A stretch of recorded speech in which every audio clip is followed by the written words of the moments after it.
All right. Good morning, everybody. Hi, Steve. Hey, Jim. How you doing?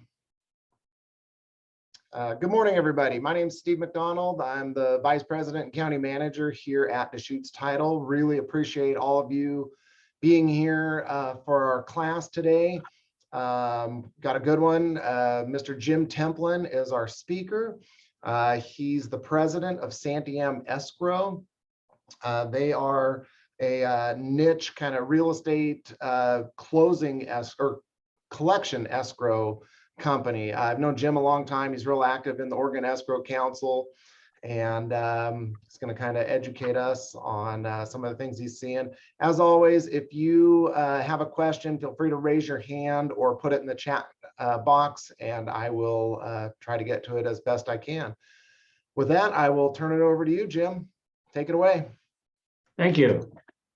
I don't know how many people we have out there, but I'm glad to be here with you guys and ladies if they're there.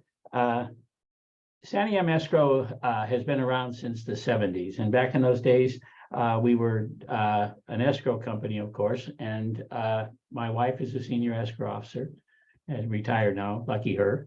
And we were servicing accounts for people who were selling property on their own. And then most of them that were coming in were people who had rentals and had converted those rentals into land sale contracts or notes and trust deeds, and we did the servicing for them. So we've been around long, we've seen a lot. Our basis of accounting is we have sales, buyer and seller sales in both commercial and residential. We're handling a lot of leases. So there's a lot of that we do. We have impound accounts of all different sizes and shapes where we're holding funds for construction financing or for maintenance that needs to be done after the sale. Anything that has to do with holding funds, okay, and then dispersing those funds to the party. So from a classic escrow standpoint, we're the middleman, and we see a lot. Okay, we have about 5,000 accounts, and they're in every shape and size. We service when we service. We do collections that are principal, interest, taxes, insurance. We're right in the middle right now of paying all the property taxes throughout the state. We have tax accounts in all 36 counties. I think Sandy cuts close to $15 million in tax payments out this last month, during this month. So that's our basis, okay? And the concept of creative financing, of course, plays in when you're talking about a buyer-seller transaction.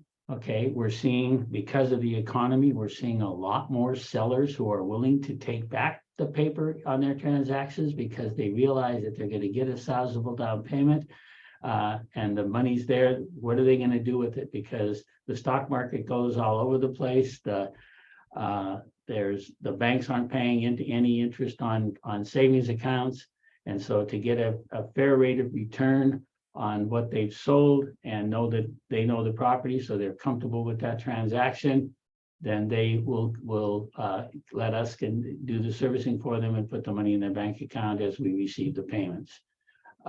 So that's in a nutshell what we have. Creative financing itself is up to you guys. The sellers out there want something. They want to know what that is, and of course, most of what we see has to do with people selling their property and then not knowing what to do next. And then the other part is that you have young people or anybody coming in to buy that property who may not qualify for conventional financing these days because the criteria have changed so much, or they have a substantial down and they can make a good payment. They just don't have any credit. So those things are the other side of that transaction. What I try to tell people is that, and from my standpoint and from our office here, we get it when it's all done. The closers take the transactions and close the transaction, and then it's sent to us to handle for the duration of the transaction. the thing about creative financing is that it's all about what the seller is anticipations are and what the buyer is willing to go along with. And a lot of times it's crazy. It really is, but it's fantastic from the standpoint that if they know what they're gonna do and what they're gonna get, and they can come to an agreement, we can set up an account that will facilitate whatever it is they've agreed to. The other, the other thing is, I was this morning, when I first came in, I've been spending a long time this morning with an elderly man in Southern Oregon who is complaining because he's sure his account is paid off, and he doesn't understand anything about the process. And it's a good story from the standpoint that he bought the property. He, in the contract of sale, it was like for $65,000, and he paid it all the way down to a balance of $39,000, and that $39,000 was to be paid over time. He has been making his payments. He's a good payer. He thinks that he's overpaid, that he's the whole thing, but he doesn't understand principal and interest. He's added up all of his checks and said, I paid it off. I paid all this money, but he hasn't, because it's been principal and interest. But I can't over the phone. He just won't see what's transpired. I mailed him this week. I mailed him a copy of his contract, highlighted the paragraph that we were servicing, and sent him the full payment history, which I hope he'll see in the math that he's right where he's supposed to be. And he owes about $11,000 right now. We have to deal with that kind of transaction from the time that you guys sell the property and escrow closes it to the day it finally pays off. And for the most part, people are good payers. We're having difficulties in this market now because of just COVID and all of the financial problems that people are having. We're having a tremendous influx of NSF checks. Bill pay is a user. A lot of people use bill pay. Bill pay is not our best friend because they don't stand behind the checks that they send us. So those are the kinds of things that we have to deal with in and out. For the realtors and attorneys and bankers who know us and know what we want, a lot of times they'll have a transaction. They'll call and ask us to review what's happening and how we're going to set up the collections for that, so that we can go back to their clients and talk to them about what they're getting themselves into.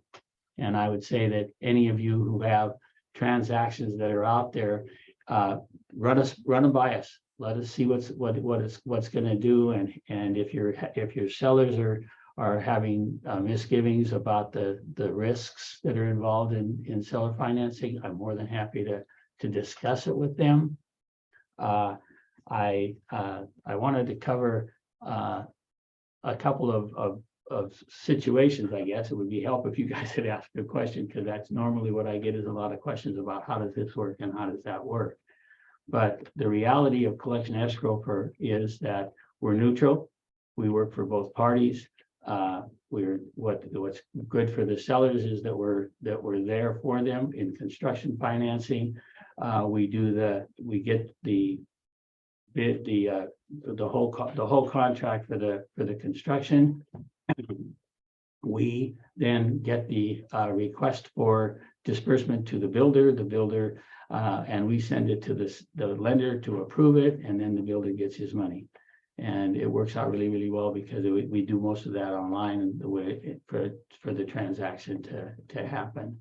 The other ones that we do are a lot of times we'll have a sewer or street improvements, and so all of the parties in the street improvement deposit money with us, and then we pay it out to the contractor as he gets the work done on the project. Subdivisions and all that kind of stuff. It's just the files are set up so that we can monitor what's happening and pay out according to the terms of the real estate agreement and the trust agreement. What else can I cover here in the intro part of this is that when we pay out on, like for instance, on taxes and insurance, we have impounds for those, and we're holding funds. And when we get the bill, we pay it. And both buyers and sellers like that.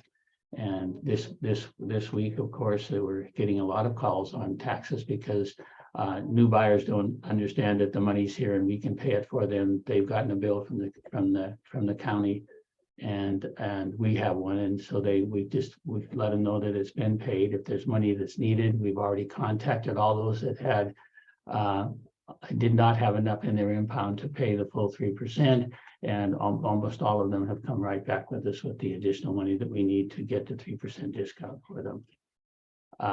We have a lot of contact. I think that this is something that you realtors don't see, but we get a lot of contact after the setup from both parties. My people were long and hard answering telephone calls with minor questions, but there's a comfort zone there for the people that work with us. There's no cut form to make a creative financing package. It's done in the process of doing it. I wish there was, you've got a model and said, if you do this, this, and this, and this, and it'll work, but it doesn't work that way. It's, as I tell my people, we have all these accounts and they're all the same, except we have people out there, okay, who have different expectations and different things that they're worried about, and so it makes every single transaction unique in its own way.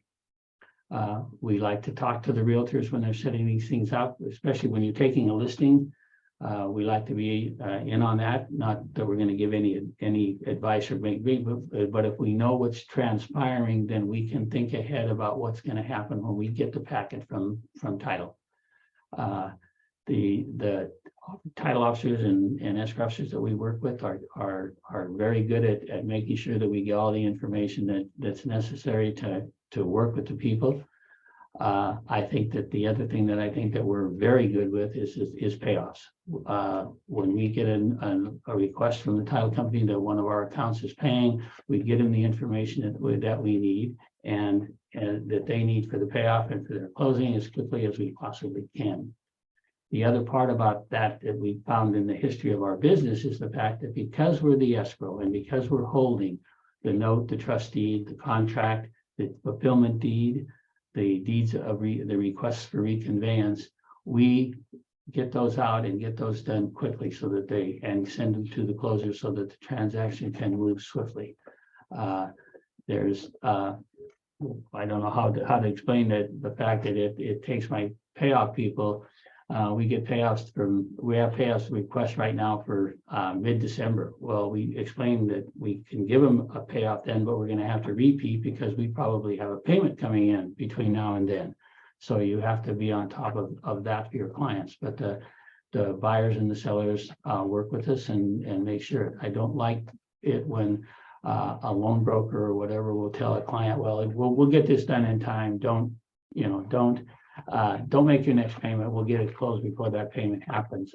It causes nothing but trouble for everybody involved because when you miss a payment, you're in default. If it goes beyond, if there's something that in the lending process that piles up, then it doesn't close on time, and then the sellers tick because they thought their monthly payment was going to be there. And it's frustrating and it's hard on the closers and us because we have to repeat and redo it. See, I'm rattling, I know, but are there any questions out there, Steve? Jim, we do have a question. Can you talk about the usury rate and let me start over. Usury rate for owner financing? I don't even consider it. We haven't that hasn't come up in a long time. Someday we're going to get hit with somebody filing a claim on usury. I have never had one, honestly, in all the years that I've been in the business. Usury is caused because you're paying more than the going federal rate for it. And what they've said in the past for us is the fact that in a transaction where you're predatory, let me use that word, when you're predatory, when you put in clauses that that compound the interest, add more than the rate on the account, and the buyer sues, okay, because he believes that it's illusory. What happens is that the buyer still has to pay it. The seller just doesn't get it. So we don't see a lot of people calling for claims on as far as usury is concerned. I will say that in our transactions, all that we have, I would say that in less than a handful of ways, do I personally feel that the rate is predatory. I think that we have a lot of private investors out there who are pretty high rollers, and they have penalty interest if the regular rate on their account is 10%, and then if it goes into default, then they go to an 18%. Or something higher, or in somewhere between that. The trouble with that is the fact that we have to make an adjustment on the whole account to make it work.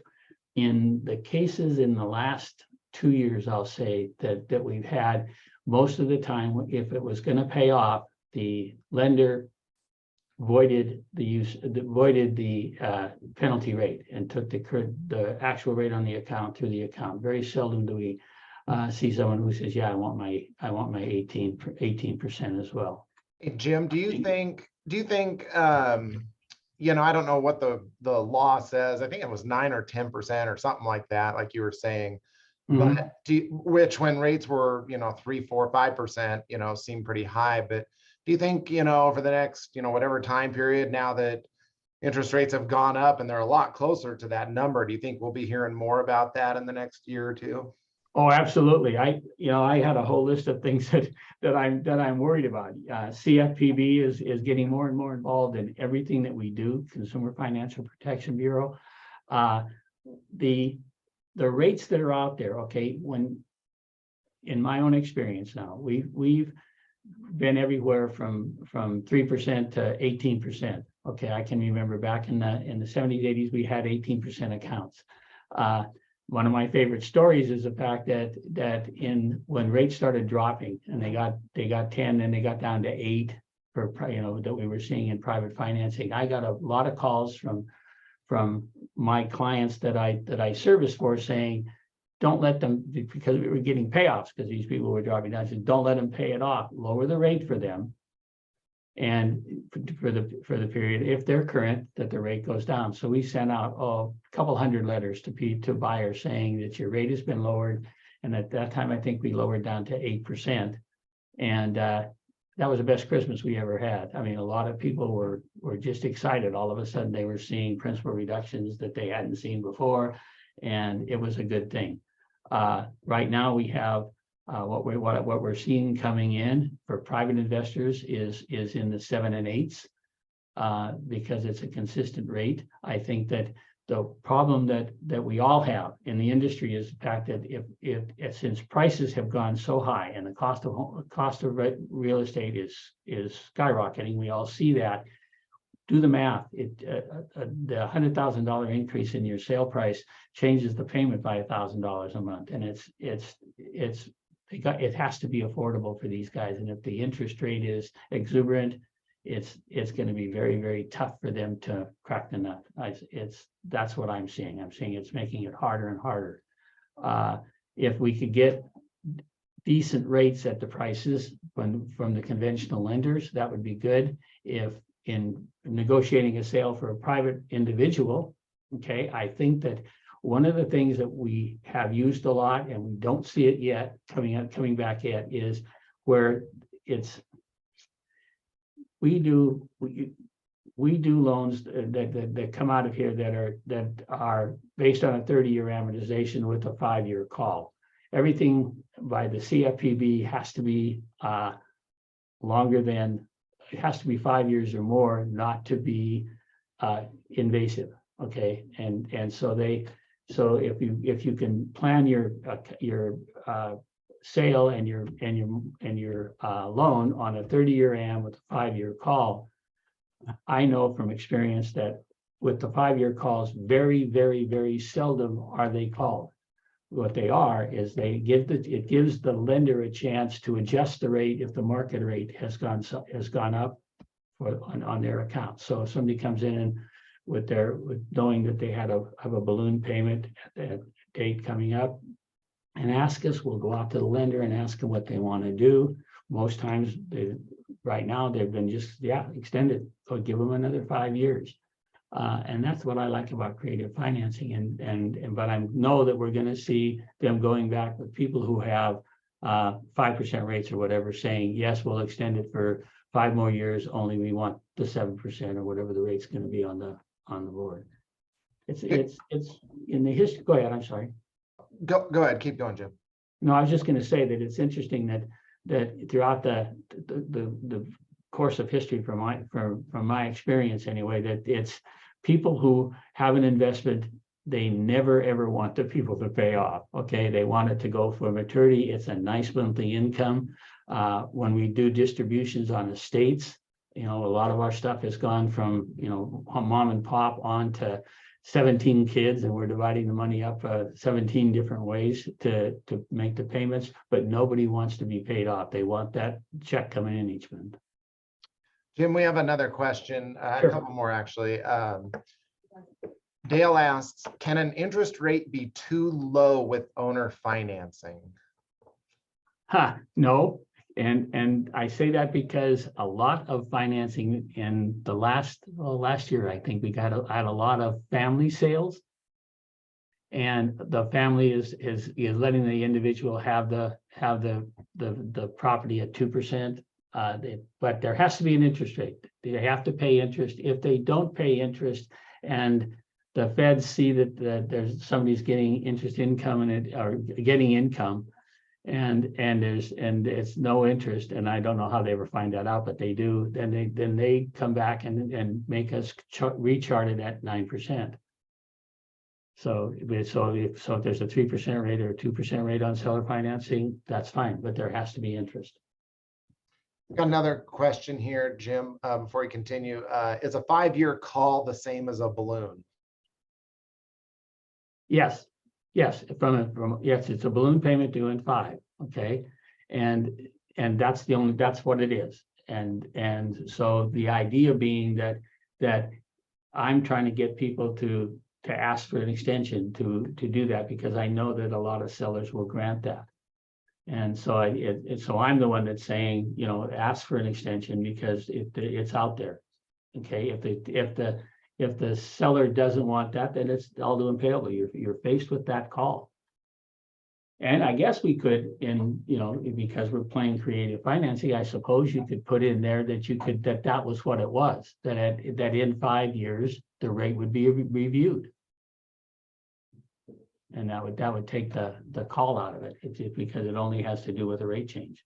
And then it would be, I suppose, if they came back and the seller, let's say it was 5%, and the seller said, no, I want 10% now, then the buyer certainly has the option to finance it lower. So that would be the negotiation part of it at a rate for the next term. That's all the questions we have for now, Jim, if you want to keep going.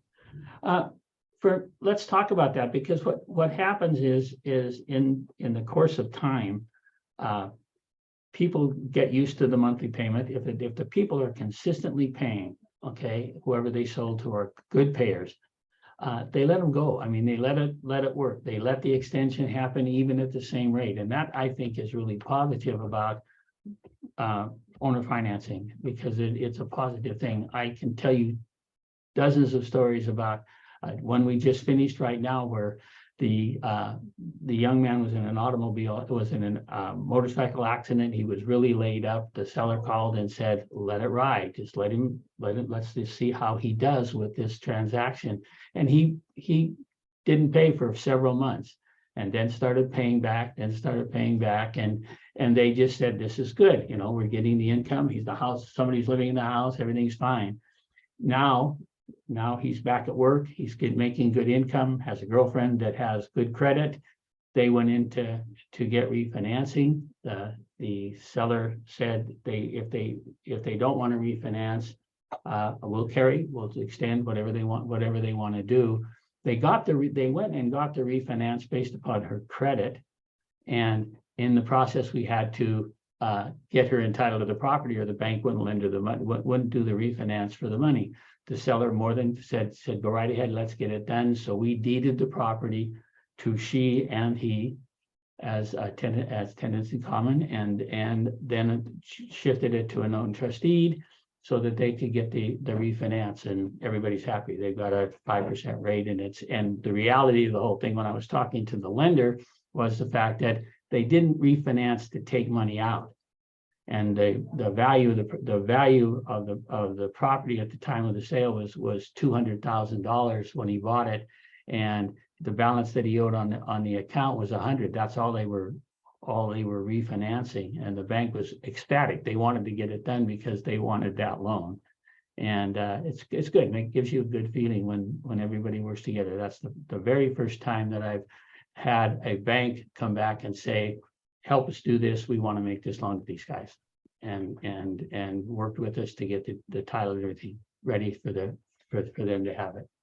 So those are the kind of things I think that are unseen positives from our standpoint here is how good clients are from the selling standpoint and the buyer standpoint. That's not to say that this railroad doesn't have wrecks. Okay, we do have some tough accounts and tough buyers, but on the whole, over the years, it's been excellent for the investor part of it, of making good money on good return on their investment. Hey, Jim, got another question here. Can you just, they asked that you just talk about a land sales contract versus a note and trust deed. Okay. I'm going to put a little of my own personality or concepts into this thing. A land sale contract leaves title of the property, of course, to the lender, to the owner. And so the buyer in a land sale contract, unless he has super credit, we'll say, and wants to put a new roof on, the bank's not really wanting to lend against it because he doesn't own the property, and they're not going to be able to get a lien on the property for the roof. And so that's a holdback, and that's for that. When most times land sale contracts are created because the buyer doesn't have enough down payment. And I agree with that concept, because you want to make sure that you're able to have a good collateral, and if they don't have a large down payment, you want control. One of the things I talk to my lending kind of people about is that at a time when that contract balance reaches, let's say 70% of the original amount, then they ought to convert it from a contract of sale to a note and trust deed. Attorneys will tell you, I believe they will tell you, that the difference between the foreclosure process in a contract of sale and a note and trust deed over the last 3 years has changed. No matter what you do, you have to sue. So to foreclose a note and trust deed, it's not 120 days anymore. It takes more like 6 months. Okay. To do a contract of sale, a lot of contracts of sale have avoiding clause in them that speeds up that transaction, but at the same time you have to sue. And so when COVID started, there were no foreclosures. I mean, we couldn't get into the courts to foreclose. Everything was really backed out. And so I think that there's a use for both of them. If there's a substantial down payment, it should be a note and trust deed. Okay, to me, that's the criteria. If it's not, if it's a sale that has very little down, I would the contract of sale works, but I would like to see it come out with people saying that when it reaches a balance, you convert it, so that people have the right to use their equity in the property to put a roof on, and it usually takes about 5 years. You know, when we had accounts that were ballooning in 2, the people never had a chance to really get some equity built in the property before they had to refinance. And I think that's why the CFPB called predatory, because they just didn't stand a chance. But if you give them 5 years, that's just about the time that the current roof has got to be replaced, or they've decided that they want to put a room on or whatever, and they need to be able to get that financing, and you can't do it if it's a contract of sale. It's hard. because you have to, because the banks don't understand. And I don't want to, Oregon banks do, but the lenders, which are on the East Coast, don't know that they look at a contract of sale as an earnest money kind of a deal, as a contract to purchase, and that's what it is. But we in Oregon look at it as an ownership interest in it, but that's tough on them. It's tough to work with. Jim, got kind of a follow-up question. That's just, are you seeing many land sales contracts these days? Oh yeah, oh yeah. Do you think you're seeing? Do you think you're seeing more today than you were a year or two ago? No, I don't think it's more. I just think that we still see them. Okay, and again, it has to do with the fact that in today's market, in the young people coming in and they're buying because they have a job, they have income, they just don't have all that credit. The attorneys who draw the contracts for the people are saying, let's do contract because we have more. They don't have title until they pay it down. But yeah, it's not any different than it was. It's just that when you don't have enough down payment, a contract of sale with a void clause in it works better. Okay. Another question is, what's the most common time length of a note on a seller carry financing? Good question. I would say that 5 years is it. I mean, I say that just because of things, but you look in my files and the 5,000 in there. The oldest file in my account is 1998, still paying. Okay, and so and then it runs all the way through now. We're seeing a lot more lasting a lot longer because of the economy, because of the way people are doing things. I don't think that in the past when you went with rates in I would say right now at a 5 or 8% rate, in somewhere in that range, if a person, the lender, has it for 7 years, they've really made good money, because that's on the pay down on something like that, you just all of a sudden started making principal reduction.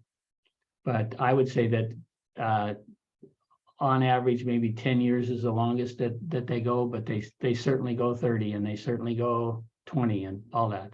It's just very comfortable. Got another question here. I remember years ago. Go ahead. Nope. Sorry. Go ahead. Keep going, Jim. No, I remember years ago, I lent a gal money to buy a house in Salem, and she was a great payer, and it was a high rate. Okay, and I kept saying to her, you've got qualifications. Why don't you do this? And she says, because I like the payment. Okay, and so she said, I just don't want to change. I mean, if I go and do it with the bank, they're going to want a different rate, different term, different monthly payment. You guys get your money every month, and I'm happy. So I think that the payment part of that is when people want to hang on to it. They get used to making that payment each month, and it's in their budget and it works. The only thing that changes all the time on us is taxes. Is the fact that their tax payment goes up 3% a year, and that means their payment changes by 3% of the tax portion anyway, but changes every year to make it work. But they can absorb that small hit as opposed to monthly hit, as opposed to a complete refinance.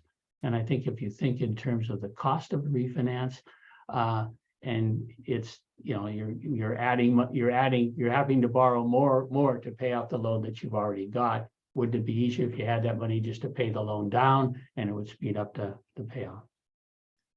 Jim, got a question here, just to talk about the fees involved in structuring something like this. It's cheap. Here, I have the fee schedule right here. Okay, so our fee schedule for a setup for a single buyer, single seller is $200. Okay. Multiple buyers and convoluted accounts, we charge higher prices depending upon what we're doing in the payments. When you get an account in that you're paying off 3 or 4 people or 2 underlines and 4 people, we charge a little bit more for the setup for the setting of that account up. Our monthly fee that we're charging right now is $15 a month to process the payments on the account. That 15 is for both. So if there's an A and a B account, it's $750 to have the payments processed each month. If there's multiples, again, I go back, we have a lot of multiples. We charge the basic fee, and then we charge for each additional check that we have to cut $5. What else do we have here? Our impounds accounts go for $200 or $300 to set up an impound. We charge a check fee for paying out of an impound. If it's a construction impound, we charge $15 every time we cut a check to the builder. On one where we're doing something where there's a road construction or the roof needed to be repaired or there's something like that, it's usually a one-time shot. We just charge $15 and to pay that out. What else have we got in here? We have a bunch of myriad little bitty fees where we're doing stop pays and reissues, the kinds of things that you do in the collection process. NSF checks, they come to us and we have to reprocess, it's $50. So it's I think it's reasonable. Of course, I'm the one that's charging it, but there are fees for those kinds of things that we do. We don't charge if we're monitoring. If we have someone who is really a tough pay and we're monitoring it, we charge $3 a month to monitor the late. I don't like people to sign up for monitoring unless the file turns into a one that needs to be monitored each month. But there's no sense in paying for something you don't get. That's all we got for questions right now. I don't know if you have a program or more content you want to talk about, or I have questions, but go ahead, Jim. Go. You don't have any questions? Nope, go ahead. Okay, let's do payoff. Payoffs on these things, since we're the escrow and we're holding, that's the important part of collection escrow, is that we're holding the fulfillment. Okay, when we have fulfillment from anywhere, like a deed, for instance, we can't release that deed, or we can't release the deed unless we're paid in full. That's the whole concept. So what happens is with trustees, when we're doing the reconveyance and those things, we get that information to the closer as quickly as they need it. If we have one that they are the trustee, we send them their documents because they're the ones that are going to clear it. With deeds and those kind of things, we get the payoff. We immediately send the deed for recording and let the buyer know that we've done that. So we follow through to get these things done. It's continuous because we do several hundred payoffs a month. But that's us, and that's our responsibility. It's important that the buyers, that the sellers understand that's why we're here, is to make sure that when they're in Hawaii, that we can clear the title to their buyer when they walk in with their payoff.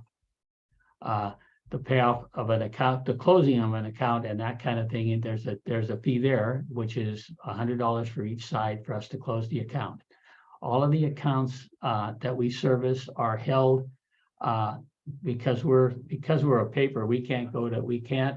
Because we're holding original documents. We're not a lot of stuff gets put on the computer, but those documents can't. And so then when we're done, we keep those files here in the office and in our storage for 10 years to make sure that it's seen its thing. And believe me, there's always a question about a file that's been paid off. They come in, not every file, but there's always questions regarding files and what happened to documents and that type of stuff. And we keep those, and we research and get that information to the title company, whoever is looking for the fulfillment side of that thing. They don't usually take for the buyer to get, well, the buyer after they pay it gets a notification from us that it's been paid in full, that the account is there. How fast it gets, everything else happens is just up to the counties and up to getting it done. But it works real well. Jim, we got a couple other good questions here. Do you have an online portal where clients can see account status, payment history, remaining balance, that kind of stuff? Yes, that's a simple yes. Here's Jim Temple's take on that. We allow the lender, okay, or the buyer, either one, to enter the portal for their account, and they're handy. I don't think that a lot of people use them. okay, but they're there. And what they do is they call in and we set up their own entry to that account. So, and I do know it works because my wife uses it for hers, so. Is there an extra fee for that, or is that? No, that's just it's just part of the setup. Yep. Okay. Another question. What is your role when the borrower defaults by not making payments?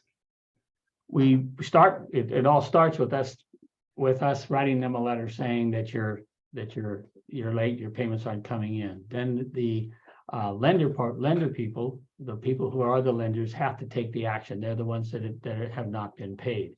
So generally we get a call from them saying, well, you know, what next? I said, well, they're in default. It's where it is. What do you want us to do? And then we send that on to the attorney that they've asked to foreclose the transaction. And if they don't have an attorney, we give them names so that they can choose someone that they want to use. A question going back to the online portal. Does that mean they can pay online? No. Also. No, well, you can. How does that work? Okay. No, we use for payment, we use ACH, where we're allowed to take money out of their account each month on a specific day.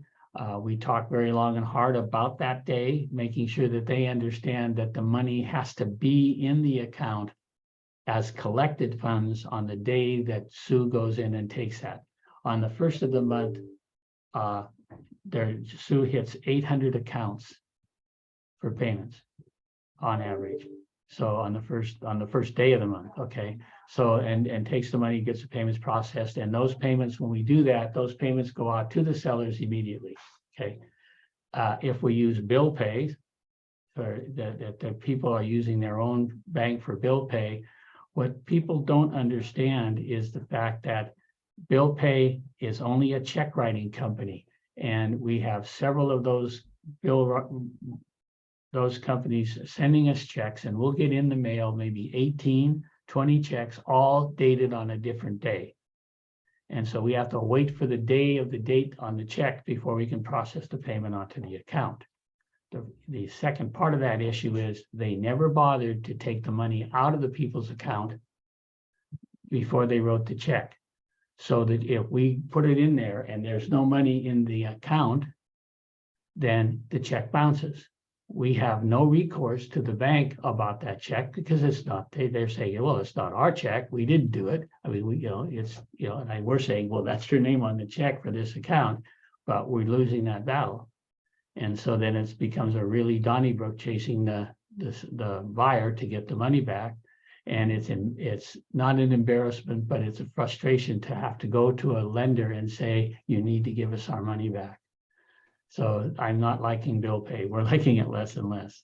So another question, who provides the note and trust deed? Who provides it? Oh, okay. That you're asking that's a setup question. That's the buyer and seller have decided to do this transaction. Notes and trustees, if I'm right, Steve, can be produced by the escrow company, the title company that's closing the transaction. Contracts of sale have to be prepared by and the fulfillment deed have to be prepared by an attorney. Yeah, that's correct on our end. So that's again, that's kind of like why we like notes and trustees, because it can go through the sale transaction. Contracts of sale, we're back to attorneys drawing those. Got another question here. Just asking about phone lines, response time, and for you guys, and a best way to contact you guys. Like if you have a phone number, email that the borrower and the lender should go to you to get the quickest response. When Nikki sends out a setup, she in her letters, it's got our right. Unfortunately, it's got her email and her phone number. Yes, we have phone numbers for that, and yes, we have the people tell us that. You're not hearing the phone ring right now because my people turned all the sounds down. But if you were here, you'd hear them ringing. So are you asking me? Do you want me to give those to you now? No, well, if they're on the opening letters too. This person just said they were having a hard time getting through. So I was kind of asking what the response time and that kind of stuff. Okay, all right. I was wondering, I'm glad that question came up. The reason for the hard time getting through to my office right now, okay, and this is a sort of an apology.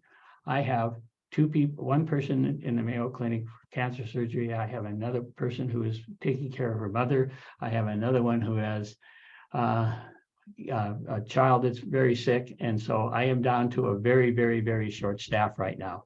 And doing all the work that needs to be done on a day-to-day basis and answering every phone call that comes in is very difficult. I'm more than happy if people would email me, and I'll get that. I'll give it to the person in my office who needs to take care of it, or I'll do it myself.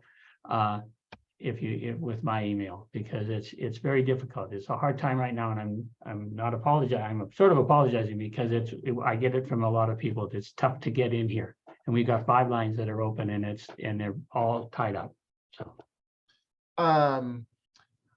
are the borrowers in default with just one missed payment, or does it have to be 3 missed payments before they are considered in default? good question.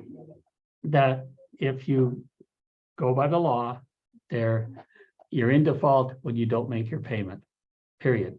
Okay, it's due on the 1st of the month or 5th of the month or whatever. If that payment is not made, it's default. Okay, if you're given, okay, the right in most transactions to have a late pay. So in paying late and the late penalty, you've cured that default. Okay. If you don't do that, okay, then the real default begins when the seller and or their attorney say you're in default. This is the time that you have to cure. That step that I just explained isn't used very often, but that's the reality. So many people say, they call and they say, well, I haven't made my payment yet, but I have a 10-day grace period. They don't have it 10 days. They have 10 days to cure the late. It's not really a grace period. And so I guess it's all in there. And we have them from everywhere from 10 to 15 days and all that kind of stuff. But the reality is that the account's in default right away. If you don't make your payment on the due date, it's not made. And if you read the note or the contract, it always says that. But people think that they have that grace period, and people who live close to the vest and are not consistent payers really live by it, and they'll put it in the mail on the last possible day to pay the penalty. And as a lender and in this, the thing that bothers a lot of my people is, why is it in our deal that we have so many people that are willing to pay $50 and $100 late fees, and why don't they just make the payment? But we get them. You'd be surprised. I got a question here asking if you could recommend an attorney or two in Central Oregon right now. And Denise, I have a few I could recommend also. I always give out 3 referrals, but Jim, I don't know if you have anybody that you seem to like working with or used to. No, the reality is that everyone that we work with, I like. I guess that, like you, we have people who are good at what they do, and I can't go off the top of my head with that, but I would be more than happy to provide somebody with people that we know. But as you know, I would come to you and say, who's out there that's doing real estate transactions? Yeah. Hey, Jim, I was just wondering, just all the years you've been doing this, if you could ever, think back on a transaction that you looked at that was just, pretty out of the box, or, fit the word creative kind of thing, that you just kind of looked at like, wow, good for them for putting that together. They really thought outside the box, but made it work. Is there any notable ones that come to mind? And I never think about that. There's a lot of good transactions. I think that the ones that I like and that really like is when they look at the kids, okay, because that's usually what seller financing ends up with, being young people doing this, is when they look at them and they say, this is what they can do and this is what they're hoping for, and they put the transaction together so that the payments are affordable, that the growth of the property, the property has value, and they can do something with it that will increase that value. And then they put together a deal that lets the payments work. I think that there's just so many of them. I mean, obviously we have tons, but there's no one particular one that stands out. I think the ones that stand out worse are the ones when it doesn't work that way. There's a young couple over in your area there that got into a place, and their lender, okay, hit them with a rate increase every time the rate increased. And so he would send us a letter almost monthly that their interest rate went up, if you can recall last year, and how many times the rate went up. And every time they did that, the next payment was that much more. And they were struggling, and they were good kids. They are good kids. Okay. He was a vet. When he got out of the service, they traveled and got their marriage back together. And then they came home, and he couldn't get even his VA financing because he didn't have a job. And he finally got a job. He finally got she went to work, and they put together, they made the payments every month, and they made the increase, and then finally they got his VA loan and got out of the deal. But they were just absolutely strapped from a dollar and cent standpoint, because every time and that reminded me of my own childhood, because every time when we lived in a rental, and every time my mother got a raise, the rent went up. So it didn't ever do her any good. So those are the ones that I see more, that I think of more, the ones that where they're being taken advantage of, is my opinion. Got a question here. Are these potentially assumable? Oh, yes, I would say I'm almost to a true absolute. Okay, there's no private money out there that I know that the people won't let somebody else assume it. They just want qualifications on those people. Okay, and they want, there's a package that we put together, an assumption package, and we do it all the time. They are assumable, and for every good reason. Another story that I like to tell is that we had down on the coast, we had a young mother down there that was struggling and trying to make ends meet and make things happen. And she called me one day and said that her money tree had died, and that she had to leave. And so she deeded the property back to the owner, to the lender, and left town. Last year, she called me from Florida. Her son was getting out of the service. They were coming back to Oregon, and she wanted to know if we would help her buy another house here. And of course we said, find the place and we'll talk about it. So those are good things, because she was a good payer and responsible, and those are nice. Those are fun to have. Got one more here. Is your fee schedule on your website? And if not, can you send us a copy? Yes. It's not on the website. Yes, I can send you a copy. Okay, so everybody on this call, Jim, if you just get that to us, I think I already have it. We'll blast it out to everybody Okay. on this class. So Good. we're wrapping up here, just a few minutes. I was going to ask if you had any advice for real estate agents, with their clients, whether it's buyers or sellers, when maybe they first get an inkling, or how they could suggest, or just any advice you'd have for them as they come across this kind of stuff. I do. Okay. What I want to say to all of you about this is the fact that this type of financing is not difficult, but it's risky.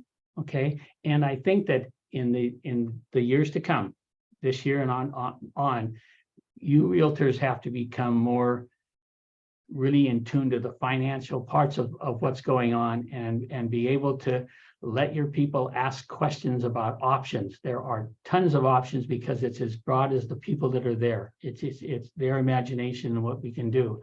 And I would suggest that you talk to yourself when you're taking a listing on the property. Talk to them about seller carry, and talk to them about would they be willing to do it, and at what price, and those kinds of things, so that you have that in there, in the listing, and you're working for your client.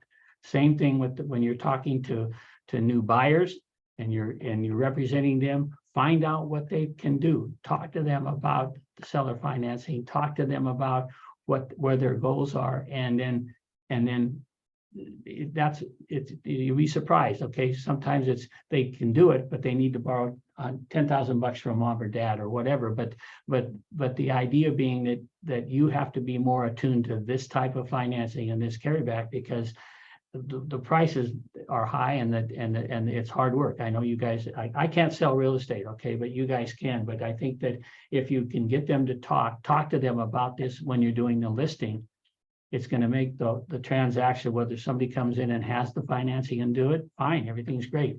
Or if they don't, that they're willing to look at options for the continuation. And if they have questions, so many of my friends just have them call me, call Jim and ask him what would happen if. I like that. What would happen if we did this? You know, what's the risk that they're faced with? More than happy to talk about that. A couple more good questions here, right at the end here. Seems like there could be a marketplace for advertising those that are in distress to brokers for prospective parties to assume. Not sure of the legalities of this ? Why not? I guess. I know. I think that people that want someone to sell. I mean, we get calls all the time from people saying, is this assumable? You know, their beer drinking buddies want to buy the house that they were living in or whatever. I don't know how to. I have to think about how we would construct the advertising, but I'm certain that each time that we get a call from a realtor saying what's available, that we go right back to the lender and say, well, can you do it? Will you let somebody assume it? What do you want us to get for you as far as credit worthiness and the like? Another one here. Do you have a percentage for down payment that is a win-win scenario for both parties that you would recommend? Again, depending on the transaction. In the world of private lending, from my standpoint, I want to see that the person who's coming into the transaction has something to lose if it doesn't make it. In other words, I don't want somebody walking in on a $200,000 deal and they barely have the closing costs. That's high risk. So back in 100 years ago, back in the day, we always, the lending was always at 65 to 70%. In seller financing, the actual seller holding the case and not bringing in an outside lender, that I would think that 20% down would work. And I say that it would be 20% that 20% would include the closing costs, so that something's coming out of the pocket of the individual who's buying the property. Good questions. We got time for probably one more here. Do you do financial qualifications regarding the buyer? Do we personally do them? Yeah. We can do that. If it's a transaction that's involving my wife or one of my friends or ones that we do, yes, we do. But if two random, if a realtor over here called you and said, hey, we're doing this transaction, my seller lender wants you to make sure the buyer is qualified, do you do that kind of stuff? No, I don't think so. That's a tough, because here what the credit bureaus, okay, one won't let us report to the credit bureaus, so that they would let us help. They've classified Santiam Escrow as a collection agency, which we are not, and so we don't pull a lot of credit checks, and we don't pull those kinds of things. I think that if you have a buyer out there who wants to do it, I would certainly provide you with the standard loan application forms. And believe me, if they fill it out and they do it right, it will tell us a whole lot about them. All right, Jim, we're pretty much up against the gun. Is there anything you want to close with here? This was fun. Good. It went quick. You guys had questions. It makes it a lot easier for me. Yeah, great questions. One more at the gun, just yes or no. Does your company carry contracts? What is that? What are you asking? I guess they're asking, do you lend the money, would be my guess. Not if I don't have to, and I don't mean that negatively. I'm in the business of lending money. If I, in servicing accounts, what happens is if I were in the business of lending, then, and for my own self, my clients would think I got all the good stuff and they got the bad stuff. And so I've always shied away from that. We end up with a lot of accounts because if they went bad or whatever, we took them over. So Gotcha. that's how we end up with them. But Awesome. we do know people who lend. So if that's the other answer to the question, if you have something that you want to send us over, we can get it out to the people who do the lending. There's lots of them out there, and find you a lender. Awesome. Jim, great job. You're a wealth of knowledge. That went really quick. You guys out in the audience, those were some great questions. Really appreciate it. Really good Yeah, question. so really appreciate it. Again, we're Deschutes Title, locally owned title company. We put these on, give you the CE, hoping that you'll let us be your partner for title and escrow needs. Reach out to Kimmy Duncan, Annette Zukaitis, Krista Carpenter, myself. We will get everybody on this class your certificates by next Tuesday. So we'll work to get that out. And we'll also send out Jim's contact information and his fee schedule, so you have all of that as well. So, and I will say to you, those of you who are listening, these guys are real. Deschutes and Sandy Am have been friends for a long time, and Steve and I have known each other for a long time. Good people to work with, great people to work with. I appreciate that, Jim. Thank you. Well, take care, everybody. Okay.